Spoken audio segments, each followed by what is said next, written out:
তুমি আমাকে ধ্বংস করবে আর সেটা আমি নিজ চোখে দেখবো, সেটা কখনোই সম্ভব না। দেখবো তুমি কি করতে পারো। যাও। কাজটা কি তোমাদের দেবে নাকি দেবে না?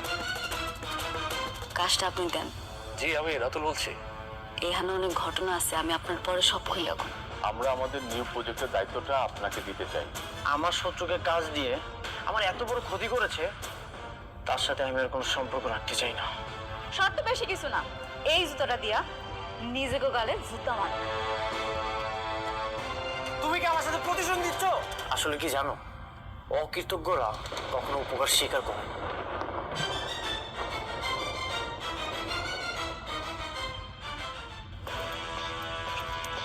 আমি কোনো ঝামেলা চাই না। This is one way road. তোমাদের গাড়িটা রং সাইড আছে, তোমার গাড়িটা পিছাও।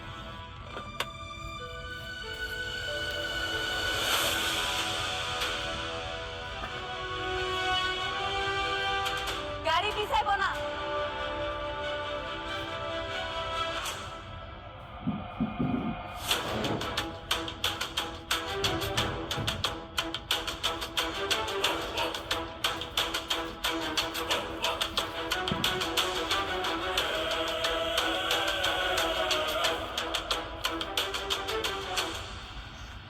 ও তুমি, পিঁপড়ার দেখি পাখা গজিয়েছে। পিঁপড়ার না, এই মেঘলার পাখা অনেক আগেই গজাইছে, সেটা আপনি দেখতে পান। ন্যূনতম পড়াশোনাটুকু তো করনি। কোনটা ওয়ান ওয়ে রোড কোনটা টু ওয়ে রোড সেটাও হয়তো জানো না। তোমার গাড়িটা রং সাইড আছে, তুমি গাড়িটা পিছাও। রাস্তা যেটাই হোক, আমি একবার কইলাম না আমার গাড়ি এক পাও পিছাইব না। এটাই আমার শেষ কথা। নতুন নতুন গাড়িতে চড়ে কি অহংকার বেড়ে গেছে?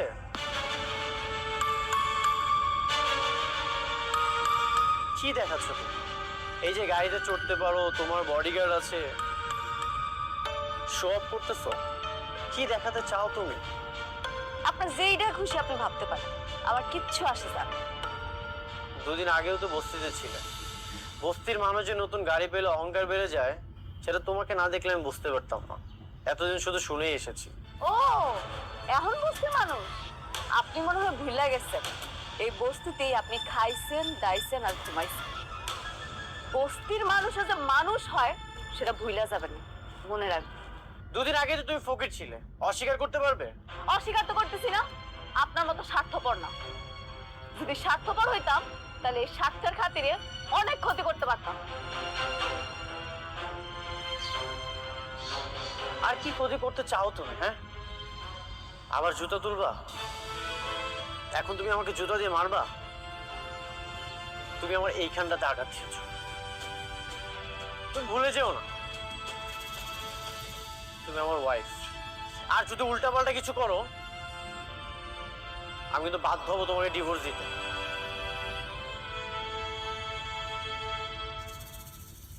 আর এমনিতেও আমি তোমাকে খুব দ্রুত ডিভোর্স দিয়ে দেবো। এইভাবে একটা সম্পর্ক রাখা যায় না। আপনার মতো পুরুষ মানুষেরা কিছু পারেন আর না পারেন, ভালোবাসা মানুষের দুর্বলতায় আঘাত করতে পারে।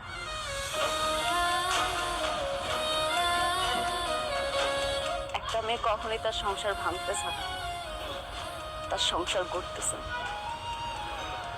এত কিছুর পরেও আমি মুখ বুঝে সব কিছু চুপচাপ সহ্য করছি। আপনি ঠিকই করেছেন মিস্টার অনেক, আপনি সবসময় ঠিক ছিলেন। আমি ভুল ছিলাম, আমি অহংকার। আপনার রাস্তায় কাটা হয়ে দাঁড়াইছি তো, এই কাটা সইরা গেল, চলে যেতেছি। আপনার রাস্তায় আপনি যান, চলেন আপনারা।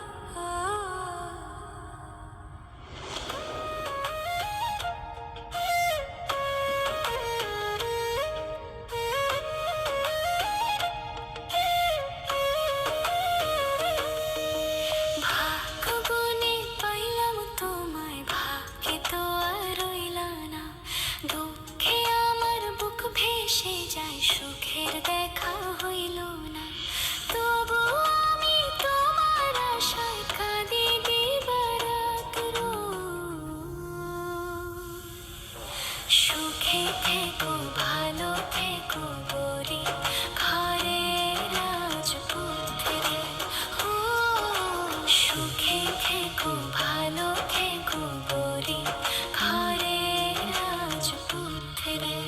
আঙ্কেল, সব ডিল তো ফাইনাল, এখন শুধু সময়ের অপেক্ষা।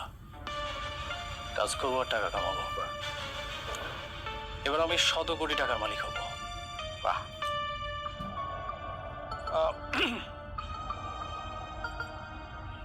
ডিল ফাইনাল হয়েছে, এটা তো খুবই খুশির খবর। আমরা কিন্তু সবাই খুবই আনন্দিত।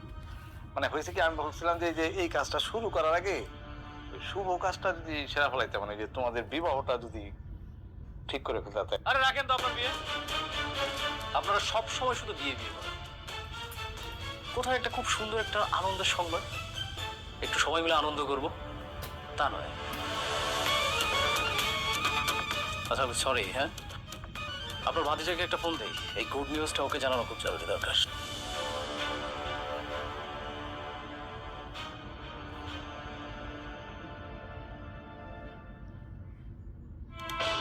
তুই আমাকে কেন কল করেছিস? কি বন্ধুকে অভিনন্দন জানাবি না? আমি তো শালিমা গ্রুপ অফ ইন্ডাস্ট্রিজের প্রজেক্টটা পেয়ে গেছি। কি মিষ্টি খাবি না? মিষ্টি নিয়ে আসবো তোর জন্য। কেন কল করেছিস সেটা বল। কেন কল করেছি জানিস না? তোর বউ সেই প্রজেক্টটা তোকে না দিয়ে আমাকে দিল। একটা জিনিস কি জানিস, তোর বউ না তোর ভালো চায় না। এই বিষয়টা না আমার কাছে কেন কত যে আনন্দ লাগতেছে। আনন্দ হচ্ছে, এই আনন্দের অবশ্যই একদিন আমি জবাব দেব। শোন, তুই আমার একটা চুলও ছিটতে পারবি না। যদি ছিটতে পারিস তাহলে ছিড়িস। তুই দেখবি একদিন আমি অনেক টাকার মালিক হব, কোটি কোটি টাকার মালিক। তখন তোর বড় লোক শ্বশুর আছে না, তোর বড় লোক শ্বশুরের থেকেও আমার একটা বড় কোম্পানি থাকবে, আর তুই আস্তে আস্তে ধ্বংস হয়ে যাবে। ঠিক আছে, আমিও দেখতে চাই তুই আমার কি করিস। তোদের সবাইকে আমি একে একে জবাব দেবো, কেউ রেহাই পাবি না। আমি অপেক্ষায় থাকলাম তোর কল্পিত সময়ের, দেখবো তুই কি করতে পারিস। ওকে, গুড বাই, টাটা বন্ধু, ভালো থাকিস।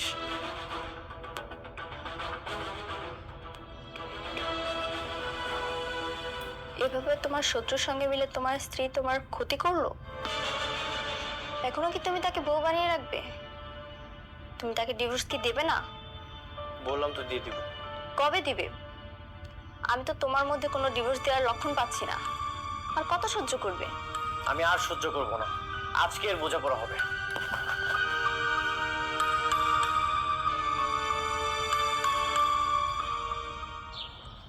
মেঘলা, মেঘলা, মেঘলা বাইরে আসো। মেঘলা, কিছু মেঘলা কোথায়? ওকে ডাকেন, ওর সাথে আমার বোঝাপড়া আছে। মেঘলা, আমি এখানে। কি বোঝাপড়া আছে কম? আমার জীবনের সবচেয়ে বড় ভুল কি জানো? আমার জীবনের সবচেয়ে বড় ভুল হচ্ছে তোমার মতো একটা মেয়েকে বিয়ে করা। এটা আমারও। তোমার মতো কোটিপতির বিয়ে কইরা আমি আমার জীবনটা শেষ করে ফেলাইছি। তোমার তো সৌভাগ্য যে আমি তোমাকে বিয়ে করেছি। আর এই যে আপনারা, আপনারা একটা অকৃতজ্ঞ। অকৃতজ্ঞ আমরা? কি করছি আমরা? আর তুমি আমাকে জন্য কি করছো? 7 তালা কি দালান বাইন্দা দিছ, আর এই দালানে আমরা শুয়ে বসে আরাম করি, দাসী বান্দিকে কাম করে, তাই তো? কি বললেন? আমি আপনাদের জন্য কি করেছি, কি করি নাই সেইটা বলেন। বাবারে, আমরা জানতাম না তুমি কোটিপতি, আর এটা চাই না আমাকে মেয়েরে তোমার কাছে বিয়া দেই নাই। শোনো, টাকা পয়সা দিয়া সবকিছু হয় না, সবকিছুর মাপকাঠি না। ও আচ্ছা, এখন টাকা দিয়ে কোনো কিছু মাপকাঠি হয় না। এই যে আপনারা আমাকে ধ্বংস করার প্ল্যানিং করেছেন। প্ল্যান? কি গাব্বা? শোনো, তোমারে নিয়ে যে প্ল্যান করমু এই সময় আমগো নাই। সেই সময় আমাকে নিয়ে কেন থাকবে? এখন তো তোমার সব সময় নাইট ক্লাবে সেই রং বেরঙের মানুষদেরকে নিয়ে। এখন তো তোমার চলাফেরা বড় বড় অফিসার, বড় বড় পোস্টে যারা আছে তাদের সাথে। অনেক সামলা কথা কও। আমার বস্তিতে আইয়া তুমি আমারে অপমান করবা? তোমারে আমি ছাইড়া দেবো? এমন মাইয়া আমি না। তুমি নষ্টামি করে বেড়াবা আর আমি তোমাকে নিয়ে কিচ্ছু বলবো না, এটা তুমি কল্পনা করলে কিভাবে? আমি তোমাকে আজকে ফাইনাল ডিসিশন জানাতে এসেছি। ফাইনাল ডিসিশন আমি জানিয়ে দেব। ডিসিশন? কি কি ডিসিশন তুমি দিতে চাও শুনি? আমি তোমাকে ডিভোর্স দিতে চাই। আমি তোমাকে ডিভোর্স দিয়ে আমার ভুল থেকে আমি মুক্তি পেতে চাই। আমি সেই দিনই বুঝতে পারছিলাম, যেদিন তুমি আমার চোখের সামনে টাকার জন্য আরেকটা মেয়ের বিয়া করে ফেলাইছো। আমি তোমার সেই দিনই মুক্তি করে দিছি। এইভাবে না, আমার অফিসিয়াল ভাবে মুক্তি চাই। আমাদের যে কাজে বিয়ে পড়িয়েছিল তাকে বলেন সব ডিভোর্সের পেপার রেডি করতে। আমি আপনাদের সাথে কোনো সম্পর্কই রাখতে চাই না। আমাকে ধ্বংস করার জন্য নিজের ইজ্জতটা ব্যবহার না করলেও পারতে। তুমি যে এতটা খারাপ সেটা আমি কখনোই কল্পনা করিনি।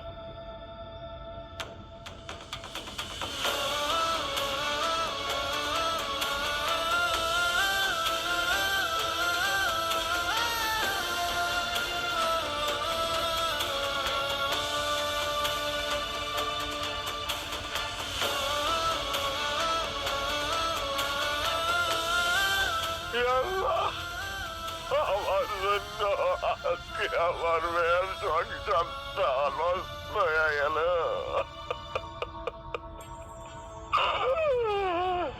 এই জন্য আমি দায়ী।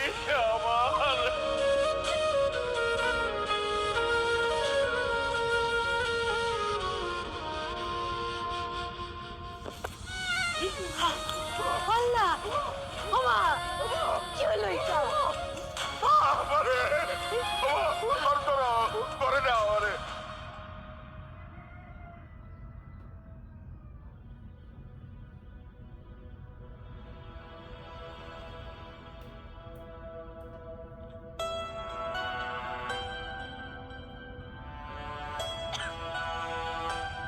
আপনার বমি বমি ভাব হয়? আচ্ছা, খাওয়া দাওয়া রুচি আছে? বুঝতে পেরেছি।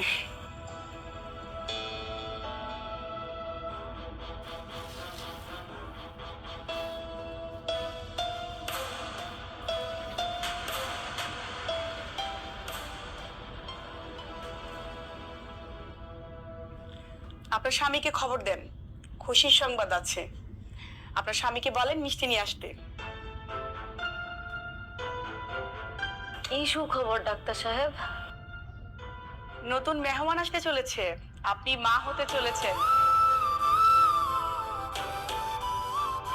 বাচ্চার বাবাকে বলেন মিষ্টি নিয়ে আসতে, মিষ্টি নিয়ে তারপর বাড়িতে যাবেন। কি কি আপনি এগুলা কি কইতাছেন? আমি আমি গর্ভবতী। আব্বা, ম্যাডাম, আমার জামাইয়ের লাগে তো আমার কোনো যোগাযোগই নেই। মানে? মানে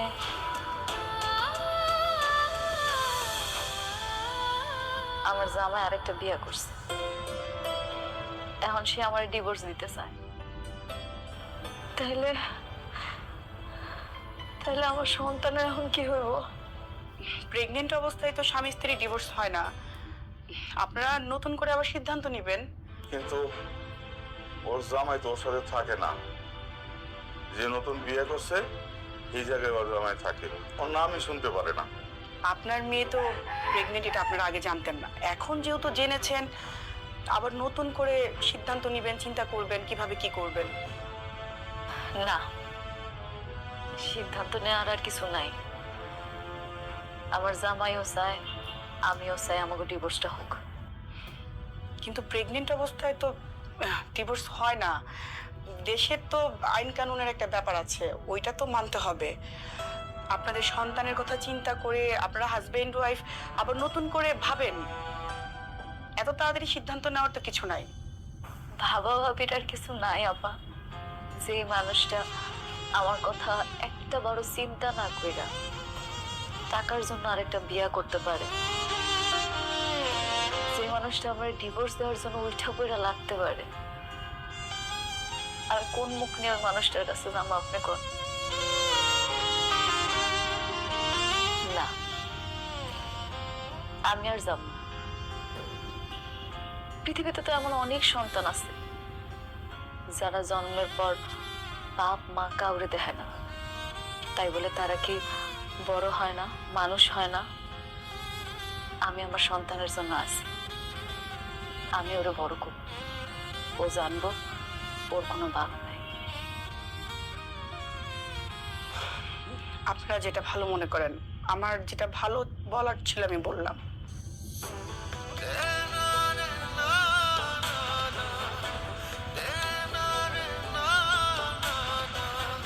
ঠিক আছে, ডাক্তার আপা আসি। আপা চলো।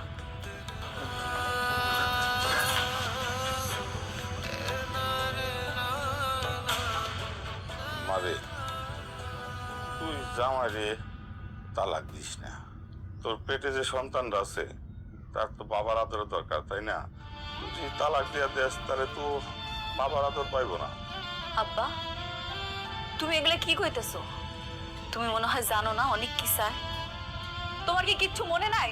তুমি দেখলা না ওই দিন সবার সামনে হয় কেমনে আমাকে ডিভোর্স দিতে কইলো? মনে থাকবো না কেন, কিন্তু তোর পেটে সন্তানের কথাও তো ভাবা লাগবো। কোনো দরকার নাই মা, কোনো দরকার নেই। যে মানুষটা আমার কথা একবারও চিন্তা না কইরা আরেকজনের বিয়ে করতে পারছে, তার কাছে আমি ছোট হইতে চাই না। আমার ভাগ্যে যা আছে তাই হইল। কিন্তু ডাক্তার যে কইলো পেটে বাচ্চা থাকলে নাকি স্বামী স্ত্রী তালাক হয় না। কোনো না কোনো ব্যবস্থা তো ঠিকই করতে হইব। দরকার পড়লে আমি উকিলের লোক কথা বলবো। মারে তুই একটু জামাই বাবাজির সাথে কথা বল। না, কোনো দরকার নেই। আমার পেটের সন্তানের কথা ওর আমি কিচ্ছু করব না। সময় হলেও ঠিকই টের পাবে। দেখ যেটা ভালো মনে করো।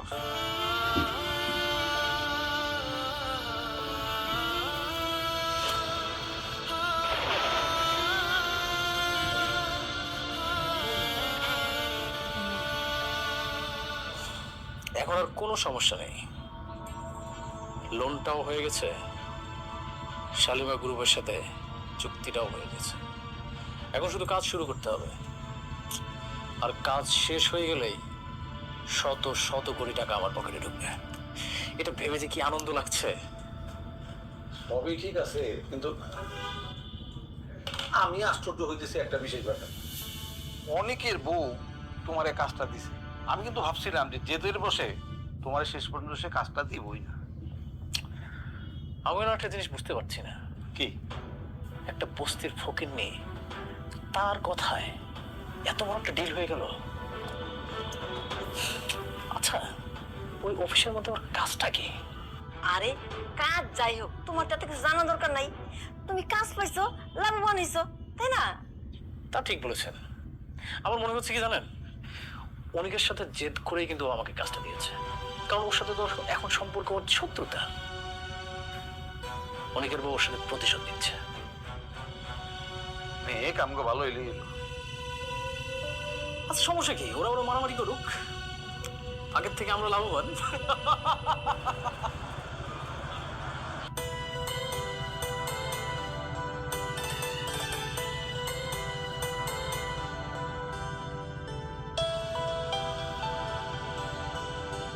কি ব্যাপার, আপনারা সবাই এখানে খাড়া রয়েছেন যে? ম্যাডাম কংগ্রাচুলেশনস, আপনার এবং আপনার অনাগত সন্তানের জন্য আমার পক্ষ থেকে শুভেচ্ছা। ধন্যবাদ। ম্যাডাম, অ্যাডমিনের পক্ষ থেকে। ধন্যবাদ, একটু রাখেন তো। Madam marketing.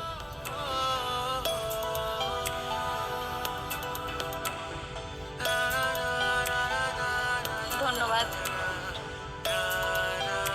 আপনারা সবাই আমার জন্য এত কিছু করছেন, আমি খুব খুশি। ম্যাডাম উনি হচ্ছেন আলতাফ চৌধুরী, আপনার সাথে মিটিং করার জন্য এতক্ষণ ওয়েট করছেন। আসসালামু আলাইকুম। চলেন না ভিতরে চলেন, মিটিং এ যাই। আসেন রুমে আসেন। চলুন আলতাফ সাহেব। আপনারা এগুলো নিচে নিয়ে যান।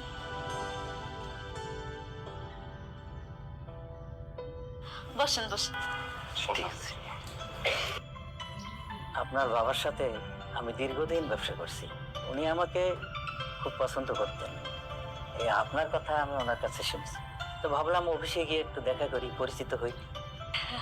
ও আচ্ছা, আপনারা দেখে আমার খুব ভালো লাগছে। ভেবেছিলাম শাকের চৌধুরীর মেয়ে অনেক মডার্ন, আধুনিক হবে, কিন্তু আপনাকে দেখে তো তা মনে হয় না। কেন, আমার দেখে কেমন মনে হয় আপনার? মনে তো হয় বস্তির থেকে এসছে। এই শহরের অলিগলিতে বস্তিতে যারা থাকে, আপনার আচরণ দেখে তো মনে হলো সেরকমই। আপনি ঠিকই কইছেন, আমি বস্তিতেই থাকি। আমার পালিত বাবা মা এখনো বস্তিতেই থাকে। আপনার মতো একজন কোটিপতি বস্তিতে থাকবে এটা তো মানেই যায় না। বস্তিতে তো থাকে গরিব ফকিন্নিরা, আপনি তো গরিব না। তাতে কি হয়েছে? আপনারা কইলাম না ছোটবেলা থেকে এখানে মানুষ হয়েছে, এই জন্য হেনেই থাকি। আলতাফ সাহেব, আমরা এই বিষয়ে আলোচনা না করে আমরা ব্যবসায়িক আলোচনাটা সেরে ফেলি। ও শিওর।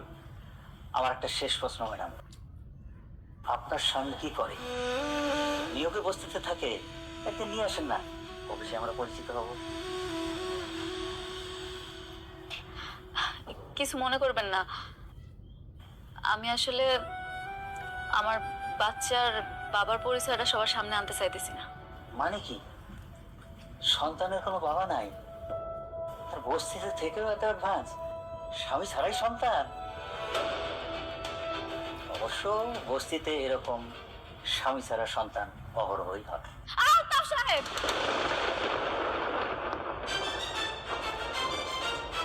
আপনি মুরব্বী মানুষ, আর তাছাড়া এই অফিসের সবচেয়ে পুরনো ক্লায়েন্ট।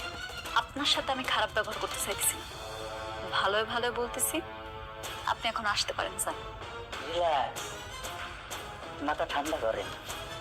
ম্যানেজার সাহেব, ম্যাডাম। আপনি উনারে এক্ষুনি এখান থেকে চলে যেতে বলেন, নাইলে কিন্তু। জি ম্যাডাম। আলতাফ সাহেব, আপনার কোনো কমন সেন্স নাই? হ্যাঁ, আপনার সাথে আমাদের সমস্ত ব্যবসা বন্ধ। যান, আপনি কিন্তু জানতে হইতে। রমজান সাহেব, বস্তি থেকে উঠে আসা একটা মেয়ের জন্য আমাকে অপমান করতেছেন? আমি কিন্তু দেখে নেব। এটা আপনার প্রাপ্য ছিল। যান, আপনি বেরিয়ে যান। আরে জি ম্যাডাম। এই ভদ্রলোকটারে অফিস থেকে বাইর করে দাও, এরপরে যাতে অফিসের ত্রিসীমানা না দেখি, ঘাট ধাক্কা দিয়ে বাইর করে দিবা। জি ম্যাডাম। এই ওঠেন। আমার হবে না ম্যাডাম, আমি এর প্রতিশোধ নেব।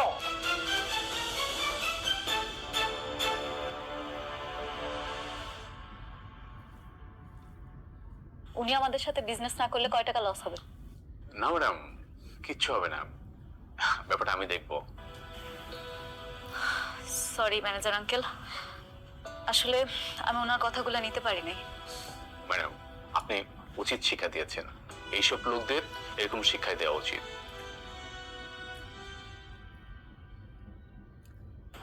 আসসালামু আলাইকুম। ওয়ালাইকুম আসসালাম। কি নেবেন দেখুন। দেখো কি পছন্দ হয় তোমার।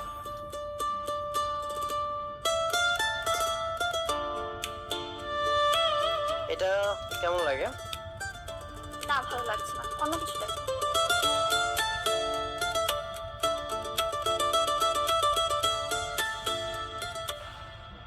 এটা তো খুব সুন্দর।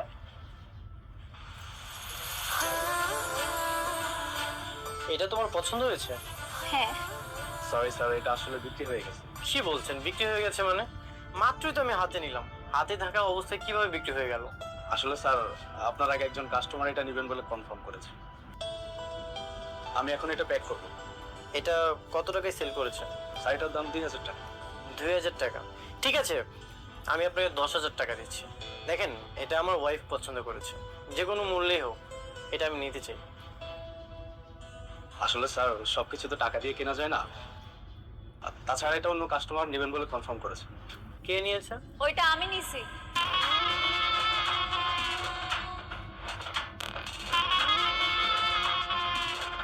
আপনি কাজ করুন, পেড করুন। হ্যাঁ জি স্যার, প্যাক করে দিচ্ছি।